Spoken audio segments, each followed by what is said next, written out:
মাত্র 3 মাসের এই বেলি ফুলের গাছটি, দেখুন এইটুকু গাছের মধ্যে কত বেশি ভরে ভরে ফুল এসেছে।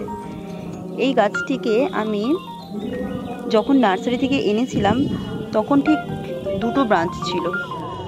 পিঞ্চিং করে করে আমি এই গাছটিকে এত সুন্দর ঘন করে তুলেছি। গাছটাকে সময় মতো আপনাদেরকে পিঞ্চিং করে দিতে হবে এবং সপ্তাহে একবার করে গাছের গোড়া খুঁড়ে দিতে হবে, তাতেই যথেষ্ট। কেননা বেলি ফুল গাছে খুব একটা যত্নের প্রয়োজন হয় না। আমি যখন গাছটা বসিয়েছিলাম শুধুমাত্র ভার্মি কম্পোস্ট, নিম খোল এবং সাধারণ বাগানের যে মাটি হয় সেই মাটি দিয়ে বসিয়েছিলাম, তাতেই আমি এত ভালো রেজাল্ট পেয়েছি। যেই ব্রাঞ্চগুলোতে আপনার ফুল হয়ে যাবে, ঠিক আমি যেভাবে পিঞ্চ করছি এই রকমভাবে আপনাদেরকে পিঞ্চ করে দিতে হবে, তবে দেখবেন ভরে ভরে ফুল আসছে। যত বেশি ব্রাঞ্চ হবে তত বেশি ফুল। আজকের জন্য এইটুকু, টাটা।